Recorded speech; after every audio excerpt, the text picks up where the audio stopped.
दोस्तों हम लोग यहाँ पे नवीन सर की जीएस की मैराथन का डिस्कस कर रहे हैं, जिसमें हम लोग ने 15 क्वेश्चन कर लिया है। आज हम लोग 16 क्वेश्चन करने वाले हैं। तो 16वें क्वेश्चन में है, अगर आपको पूरी डिटेल जानना है तो आप वीडियो नंबर 1 जाके देख सकते हैं। तो 16 नंबर क्वेश्चन है, भारतीय अंतरिक्ष अनुसंधान समिति का गठन कब हुआ था? मतलब इंडियन स्पेस रिसर्च कमेटी की स्थापना कब हुई थी? तो ये 1962 में हुई। तो याद रखना हमें कब हुई थी। इंडियन स्पेस रिसर्च कमेटी का जो समिति का गठन होगा तो 62 को हम लोग क्या बोलते हैं, हम लोग बसना, 62 बसना।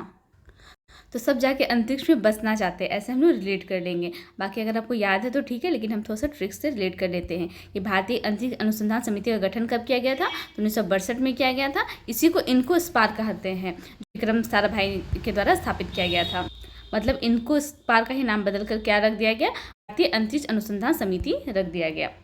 फिर है भारतीय अंतरिक्ष कार्यक्रम के जनक, ये बहुत इंपॉर्टेंट है। अगर आप पीवाईपी देखे होंगे तो ये क्वेश्चन आ चुका है। तो अंतरिक्ष कार्यक्रम के जो जनक है वो विक्रम साराभाई है। इस पे जाएंगे तो सारा भाई मिलके जाएंगे, एक भाई नहीं जाएंगे। बोले कोई भी स्पेस पे जाएंगे तो बोलेंगे नहीं हम भी जाएंगे, सब भाई मिलके जाएंगे। तो विक्रम साराभाई। और वहीं हमसे होमी जहांगीर भाभा पूछता है तो वो परमाणु के हो जाते हैं जनक, ठीक है। और सर ने बताया था अब्दुल कलाम के बारे में, जो मिसाइल टेक्नोलॉजी इनके द्वारा लाया गया था। जो शांति स्वरूप भटनागर द्वारा कौन सा प्रयोगशाला बनाया गया? तो राष्ट्रीय अनुसंधान प्रयोगशाला, जिसको हम लोग क्या कहते हैं? NRL, नेशनल आर से रिसर्च, एल से लेबोरेटरी। जैव प्रौद्योगिकी के जनक किसे कहा जाता है? तो पुष्प मित्र भार्गव। जैव जो प्रौद्योगिकी है इसके जनक किसे कहा जाता है? तो पुष्प सिंह भार्गव को कहा जाता है। फिर है 18 नंबर में, ASLV की पहली उड़ान कब भरी गई? जो ASLV है इसकी पहली उड़ान 1987 में भरी गई। तो ASLV का फुल फॉर्म होता है ऑगमेंटेड सैटेलाइट लॉन्च व्हीकल। तो एक हम लोग पढ़े थे ASLV, PSLV, GSLV। सर ने 3 बताया था, तीनों हमारा क्लियर हो चुका है। तो ए से ऑगमेंटेड होता है, ऑगमेंट करना, बढ़ाना, संवर्धित करना। तो 87 जब पढ़े तो 87 को सत्ता बोल सकते, 87 सत्ता। लोग सब क्या चाहते? अपनी सत्ता को बढ़ाएं, ऑगमेंट करें। तो 1987 में इसकी स्थापना हुई थी। किसकी? पे सर ने बताया है इसका फुल फॉर्म। फिर ये जो है LEO है, लियो है, मतलब लो अर्थ ऑर्बिट है।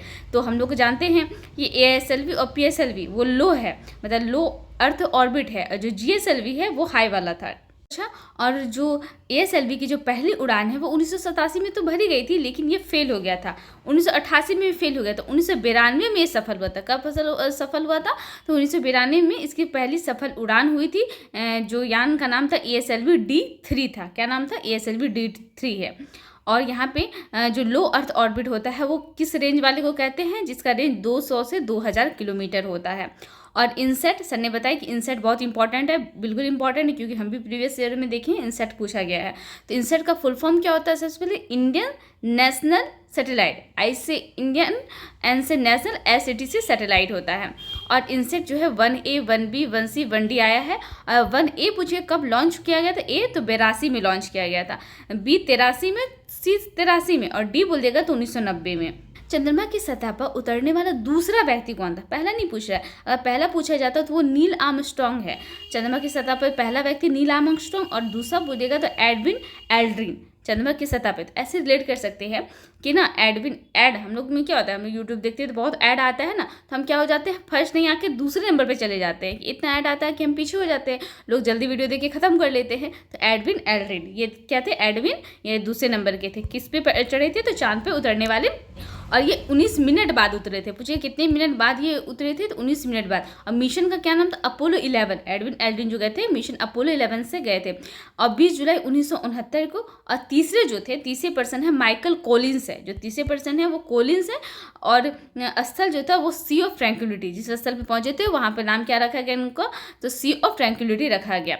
अब है चंद्रमा पर। चंद्रमा पर जाने वाले में सबसे पहला रूस आता है, फिर USA आता है, फिर चाइना, फिर अपना भारत चौथे नंबर पे आता है। तो मोस्टली हम लोग देखते हैं भारत यहाँ पे चौथे नंबर पे ही आ रहा है। तो रूस पहला, दूसरा USA, फिर चीन, फिर भारत, उसके बाद जापान हो जाएगा। चंद्रमा पर पहला देश, चंद्रमा पर जो यान गया था उसमें पहला देश कौन भेजा था? तो लूना 2 था, जो कि रूस ने भेजा था। कौन? तो लूना 2 रूस ने। और 1959 में, कब? 1959 में। और चंद्रमा पर चक्कर लगाने वाला यान कौन था? तो लूना 10। चंद्रमा पर चक्कर लगाने वाला यान कौन था? तो लूना 10। ये एग्जाम में आया हुआ है। फिर है नेक्स्ट 20 नंबर, चंद्रमा पर जाने वाली दुनिया की पहली निजी उड़ान योजना का नाम क्या है? तो निजी उड़ान योजना का नाम है मून एक्सप्रेस। तो इसे ऐसे रिलेट कर लेंगे, निजी उड़ान, हम लोग प्राइवेट कहीं भी जाएंगे, मतलब कहीं भी जाते हैं तो हम लोग क्या करना चाहते हैं, एक्सप्रेस का टिकट ले लेते हैं कि है ना, मेरे पास प्राइवेट, हमको कहीं जाना है, जल्दी जाना है, तो हम एक्सप्रेस का टिकट ले लेंगे। तो मून एक्सप्रेस, फ्लाइट वगैरह ये सब नहीं होगा, तो मून एक्सप्रेस है। और 2024 में चंद्रमा लैंडिंग जो है वो होगा, उसका नाम है ओडिसियस। जो 2024 में चंद्रमा लैंडिंग जो हुआ उसका नाम क्या है? ओडिसियस। तो दोस्तों ये थोड़ा सा डिफिकल्ट लग रहा है, लेकिन हमें ये जल्दी कंप्लीट कर लेना है